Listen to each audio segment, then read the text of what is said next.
Good afternoon. I'm Senator Gary Daniels from District 11. Today, we'll be holding a meeting of the Senate Finance Committee. Before we get started, I'll read through a checklist to ensure that the meeting we are holding is in compliance with the right to know law. As chair of the Senate Finance Committee, I find that due to the state of emergency declared by the governor as a result of the COVID-19 pandemic, and in accordance with the governor's emergency order number 12, pursuant to Executive Order 2020-04 and its extensions, this public body is authorized to meet electronically. Please note there is no physical location to observe and listen contemporaneously to this meeting, which was authorized pursuant to the governor's emergency order. In accordance with the emergency order, I'm confirming that we are providing public access to the meeting by telephone, with additional access possible by video and other electronic means. We are utilizing Zoom for this electronic meeting. All members of the committee and selected legislative staff have the ability to communicate contemporaneously in this meeting through this platform, and the public has access to contemporaneously watch and/or listen to the meeting on Zoom or YouTube, and via phone following the directions and links provided on the General Court website. We have provided public notice of the necessary information for accessing the meeting in the Senate calendar. We are providing a mechanism for the public to alert the public body during the meeting if there are problems with access. If anyone has a problem, please email remotesenate@leg.state.nh.us or call 603-271-6931. In the event the public is unable to access the meeting, it will be adjourned and rescheduled. Please note that all votes taken during this meeting shall be done by roll call vote, should any votes be taken. Finally, let's start the meeting by taking roll call attendance. When each member states his or her presence, please also state where you are and if anyone else is in the room with you during this meeting, which is required under the right to know law. I will call roll. Senator Morse. I would also state for the members present that you're going to have to turn your microphones on physically at your station, as all the microphones are not live automatically. Senator Chuck Morse in the House Chamber. Senator Susie. Senator Hennessy. Good afternoon, Aaron Hennessy from Littleton. I am in the House Chamber. Senator Gaida. Senator Bob Guida from District 2, Warren, in the House Chamber. Senator Rosenwald. Cindy Rosenwald from Nashua in the Senate Chamber. Senator Reagan is excused, and I'm Senator Gary Daniels, and I am in the House Chamber as well. I would now invite you to join me in the Pledge of Allegiance.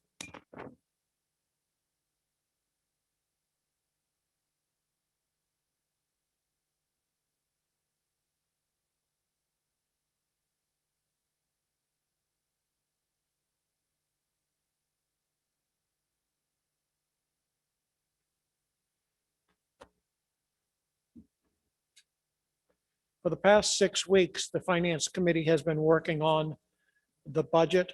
Over those 6 weeks, we spent 3 weeks listening to presentations by the agencies, another 2 weeks of reviewing agency requests. That was followed by an 8.5-hour public hearing, which generated 61 pages of minutes.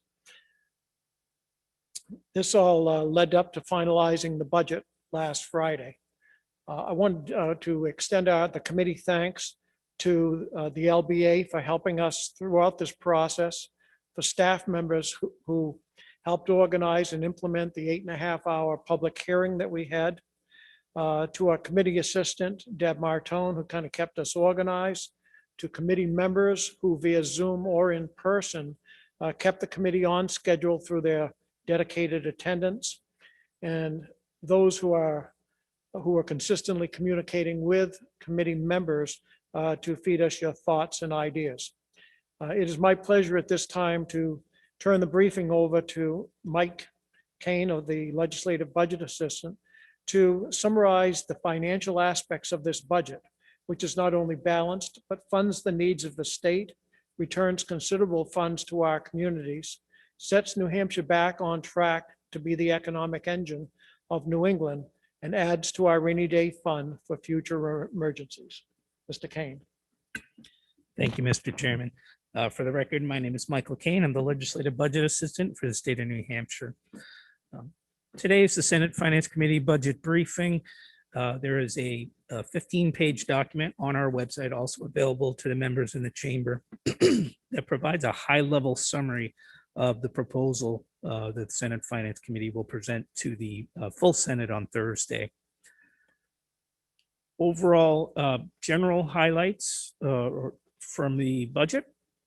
General and Education Trust Fund revenue estimates are 2.9 billion in 21 and 5.9 billion for the 22 and 23 biennium. The Senate Finance Committee budget includes decreases to the statewide education property tax by 100 million, reduces the meals and rooms tax to 8.5%, reduces the BET or the business enterprise tax to 0.55% and adjusts the increases the filing threshold, reduces the business profits tax rate to 7.6%, excludes the Paycheck Protection Program income from the business profits tax, which is similar to the language in Senate Bill 3, which had passed the House last week, and fully phases out the interest and dividends tax over 5 years, beginning in fiscal year 23. As far as the Highway Fund, the Senate Finance Highway Fund revenue estimates are 242.5 million in 21 and 504.4 million for the 22 and 23 biennium. The Senate Finance Fish and Game revenue estimates are 13.7 million in 21 and 26.6 million for the 22 and 23 biennium. And I should have noted the Senate Finance revenue estimates are consistent with those estimates provided and developed by the Senate Ways and Means Committee. Appropriations, total appropriations, $13.5 million in total funds over the biennium, of which 5.5 billion represents general education trust funds. As far as state aid, the Senate Finance Committee proposed budget supports about $2.4 billion in state aid to cities and towns over the 2 years of the biennium, including about $1.95 billion in adequate education aid to cities and towns and public charter schools, as well as an additional 50 million in meals and rooms distributions to cities and towns over the previous biennium, and an additional 83 million in highway aid to cities and towns. Rainy Day Fund estimate, Senate Finance Committee proposal would project the Rainy Day Fund balance to reach about $117.8 million at the end of 21 and reach 155.2 million at the end of the 22 and 23 biennium. Moving on to page 2, I won't go over all these bullets, but I'll touch upon some higher level highlights. The relative to category 1, which is general government, the Department of Information Technology, the Senate did provide funding to restore 12 unfunded shared service positions at the Department of Information Technology to support other state agencies. Does the Senate House Bill 2 does include the Granite State Paid Family Leave Plan, which is under the bill a voluntary program for employers with more than 50 employees. It does provide funding for the Housing Appeals Board based on review of their current budget. And it does provide additional full-time legal aid, and a new assistant child advocate ombudsman position in the case management system in the Office of Child Advocate.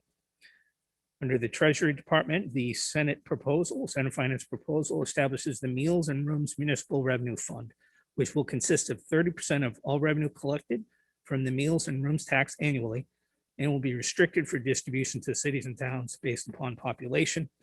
It's estimated that these distributions at the 30% level will total about $188.2 million over the biennium. Also in 21, $25 million is appropriated to the Affordable Housing Fund. In addition, $6 million is provided to the Governor's Scholarship Program. Under the judicial branch, the Senate Finance proposal provides 2 additional circuit court judges to address the backlog in cases. Does establish under the Department of Military Affairs and Veteran Services the National Guard Enlistment Incentive Program, and provides a non-lapsing general fund appropriation of $25,000 for that purpose. It provides $1.5 million in general funds to support services for veterans experience mental health and social isolation issues. Under Department of Agriculture and Foods, provides a general fund appropriation of $100,000 for the cost of care fund. And also funds a word processor position for data entry relative to USDA requirements concerning milk safety. That was one of the priorities presented by the Commissioner of Agriculture. Under the Department of Justice, restores $50,000 of general funds for the Media Power Youth Program, additional $100,000 a year for the Granite State Children's Alliance, and does provide a new attorney and funding for legal secretary. There's the budget continues what the governor and House proposed, which is the establishment of the new Department of Energy, which combines the Public Utilities Commission, Office of Strategic Initiatives, Consumer Advocate, and the Site Evaluation Committee into a new department. Department of Corrections, the department has provided flexibility for transfer of funds in order to manage their operations, and additional $720,000 in 21 to purchase and maintain body worn cameras for correction, probation, and parole officers. Department of Safety provides funding for 48 positions, including 18 positions within the Department of State Police, including 4 sworn trooper positions, 9 positions to support forensic and toxicology lab, and 5 other civilian support positions. Also provide 15 positions in Division Motor Vehicles and 15 positions under Division of Administration, Highway Safety, and Homeland Security. Does establish the body worn and dashboard camera fund with $1 million appropriation to provide matching grants to local law enforcement agencies. Continues the Granite Shield program by appropriating approximately $3 million over the biennium to support state police overtime and grants to local and county law enforcement agencies. Fish and Game Fund does receive support of $1.2 million in general funds over the biennium to support the fund. This is less than previously budgeted because the Fish and Game Fund is healthier than it has been in the past, with a projected surplus of over $5.5 million at the end of 23. Under the Department of Business and Economic Affairs, funds the Small Business Development Center at $390,000 in each year of the biennium. Also provides an additional $2.2 million over the biennium for their travel and tourism industry. Under Department of Environmental Services, $15.6 million in 21 for existing grants for wastewater projects under RSA 486. It does provide additional general funds for mercury detection and contracts for monitoring former Superfund sites. Under Category 4 in transportation, provides $83.3 million estimated aid to municipalities by fully funding highway block grants known as Apportionment A at $69.7 million over the biennium, and an additional $13.6 in state aid for municipal bridge projects. Does provide 85.7 for dedicated roll toll or the gas tax to the Highway Bridge and Betterment account for paving and other projects on the state highway system. And it provides $26.25 million, which includes $6 million for department fleet equipment, $7 million for the Conway bypass right-of-way payback to the Federal Highway Administration, $5 million for the state cash match for federal discretionary grants for transportation projects, $3.25 million to provide a state aid construction program match to the town of Tilton for the reconstruction and reclassification of Caliph Hill Road. It also eliminates the northbound and southbound toll booths on exit 10 on the Everett Turnpike. Under Category 5, HHS provides $3 million over the biennium for childcare for families whose preventative or protective cases have been closed by DCYF. It closes the Sununu Youth Services Center on March 1st, 2023, and establishes a committee to advise on the facility's closure. It does provide $600,000 to juvenile diversion programs. Under Division of Behavioral Health, allocates a total of $8 million of increases for traditional housing rates and additional transitional housing beds, which does include $2 million of unspent funds from the previous biennium. Also incorporates Senate Bill 157, which allows up to $13.2 million of funding for children's mental health services to carry forward into 22 to ensure services for these children. $1.5 million is provided to combat mental health issues and social isolation among senior citizens. Another $3 million for community mental health program stabilization services, and $5.2 million to implement mobile crisis response teams. Under New Hampshire Hospital in 21, there's a $30 million appropriation for a 24-bed secure psychiatric facility. This is in addition to the $8.75 million appropriated for this purpose during the prior biennium. And that will be constructed on the current site of the New Hampshire Hospital as an addition to that. Division of Medicaid Services provides $1.46 million in 23 for the adult dental benefit through the Medicaid program, and it fully funds Medicaid managed care and the Children's Health Insurance Program, or CHIP, at the HHS requested levels. Under Division of Economic and Housing Stability, adds 3 million for the homeless shelter programs, implements a supplemental nutrition assistance program or SNAP incentive program, enabling beneficiaries to receive a dollar for dollar match for fruits and vegetables. And it requires HHS to provide enrollment-based payments to childcare providers who accept scholarships through the Child Care and Development Fund.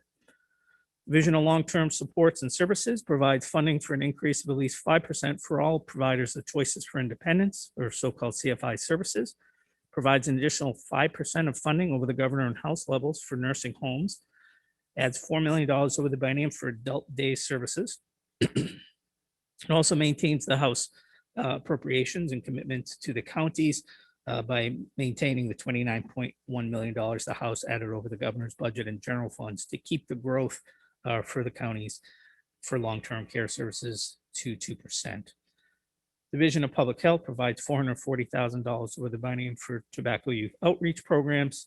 Under developmental services, in total provides approximately $665 million in general and federal funds combined for developmental services for approximately 5,000 individuals statewide. Provides almost $50 million over the biennium for acquired brain disorder services for approximately 260 individuals, and provides another $16.4 million for children in support for over 500 youth with developmental disabilities and significant medical or behavioral challenges. Under HHS, the House had a back of the budget reduction of $50 million, unspecified with some limitations. The Senate finance proposal does remove that back of the budget reduction, does maintain the $22.6 million personnel specific back of the budget reduction as passed by the House, which states at no time during the biennium, the department shall exceed 3,000 full-time authorized positions. And it does add funding for deferred IT maintenance projects and facility maintenance projects. Under the New Hampshire Veterans Home, it funds the New Hampshire Veterans Home, assuming a resident census of 225 beds, and provides the necessary budgetary flexibility in the event income from third parties, which includes the Federal Veterans Administration, as well as the residents, is lower than budgeted. Category 6, education. It makes following changes to the education funding formula, which will result in an increase of approximately $100 million over the biennium compared to estimates under the current law. There is implementation of Senate Bill 135, which will be basically a hold harmless for fiscal year 22 for those schools that did see a drop in enrollment as a result of the pandemic. Also adjust their free and reduced meal eligible student counts in 23, since that program did change and did result in a significant drop in free and reduced price meal numbers. Provides an additional 17.5 million in each year allocated based on a district's free reduced price meal eligible student population as a percent of its total student population. Also, relative to 23, proposes reducing the statewide property tax in 23 of $100 million as a result of the balance in the Education Trust Fund. This is the same proposal that the House has offered. In recognition of the one-year lag in counts for kindergarten, it does provide almost $2 million in 21 for the purpose of those programs that implemented full-day kindergarten programs, similar to the language in Senate Bill 82. It provides $3 million for the department to implement a new student data and reporting system, fully funds aid to public charter schools based on enrollment estimates provided by the department, as well as approximately $47 million in federal grants that were provided. Provides $1 million over the biennium to lease aid to public charter schools, another $82 million for school building aid, which includes $52 million for payments on previously approved projects and $30 million in 21 for new school building aid projects. Provides $67.2 million over the biennium to fully fund special education. Provides $18 million over the biennium for career and technical education tuition and transportation programs. What's not in this highlight inadvertently left out, but it does also implement the education freedom accounts from Senate Bill 130. The estimated cost of that over the biennium is about $3.5 million. Under the Lottery Commission, does pay off the commission's commercial mortgage on its headquarters building. It's about $2.7 million, results in about $400,000 of savings over the biennium. And then community college system and university system in New Hampshire maintains separate governance and state support appropriations for CCS&H and USNH. Moving on to page 10. On page 10, this is a surplus statement summary, combined general education trust fund. We do have a more detailed surplus statement, comparative surplus statement on our website with the detail behind this. But in general, in 21, the House and the governor began, and the Senate began with a beginning balance of a negative $54.4 million due to the revenue shortfall carried forward from 20. Total revenue estimated about $2.9 billion against total net appropriations of about 2.885, leaves a cumulative balance, including the negative balance, beginning balance of about $7.8 million at the end of 21. This is the fiscal year that will end on June 30th of this year. Of that amount, $2.345 million is the general fund share, and it will be transferred to the rainy day fund according to statute at the end of the biennium to bring the rainy day fund balance to 117.845. The remaining 5.496 is education trust fund share, which based on statute does remain non-lapsing in the education trust fund. You'll see the beginning balance in 22 does include that non-lapsing portion of the education trust fund. General fund starts at 0. Total revenue estimated about $2.8 billion after all adjustments against total net appropriations about $2.686 billion, with a cumulative balance in 22 of 121.082. The Senate Finance Committee proposes transferring $50 million of that balance to the highway fund in 22, which leaves the ending balance between the general and education trust fund about 71.082. Of that amount, 13.941 is general fund and 57.141 is the education trust fund. No change to the rainy day fund balance in the first year of the biennium. 71.082 carries forward to 23. Total revenue after adjustments, $2.691 billion against total net appropriations of $2.701 billion. One reason for the big drop, or the largest reason, is the $100 million in statewide education property tax reduction in 23. But it does result in a cumulative balance of about $61 million. Of that amount, 37.33 is the general fund balance. Pursuant to statute, that will be transferred into the rainy day fund, bringing the balance to 155.178 at the end of the 23 biennium. The education trust fund share at the end of the biennium, including the reduction of the statewide education property tax, is $23.7 million at the end of the biennium. And then just on page 11 and forward, just a couple of high-level pie charts on appropriations by category. As you can see in the pie chart, the largest category is state government is health and social services, which makes up over 43% of the entire budget, followed by the category 6 education at about 22.4%.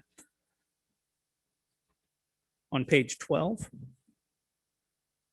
total appropriations by source of funds of the $13.5 billion budget, almost 4.3 is our federal funds, 2.149 education trust fund, and another $3.3 billion are general funds.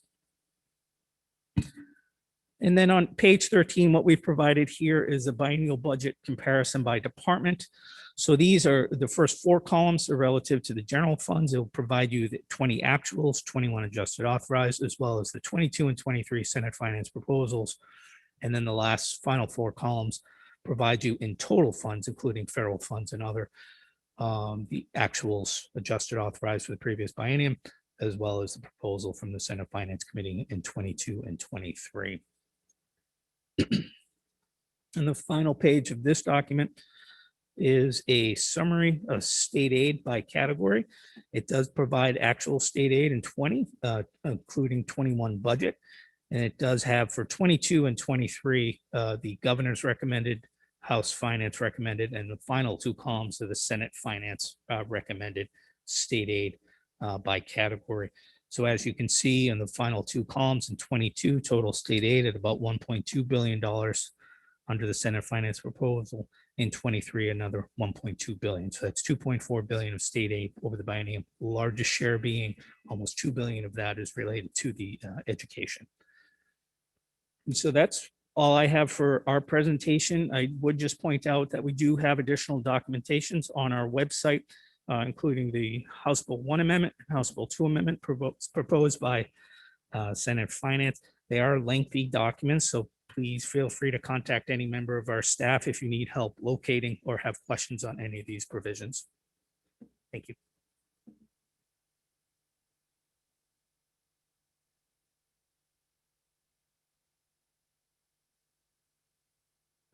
Thank you, Mr. Kane. For those who have joined us after we started, the microphones are only going to be hot when you turn them on at your station. We haven't got them all on together. So at this time, are there any questions from any of the members?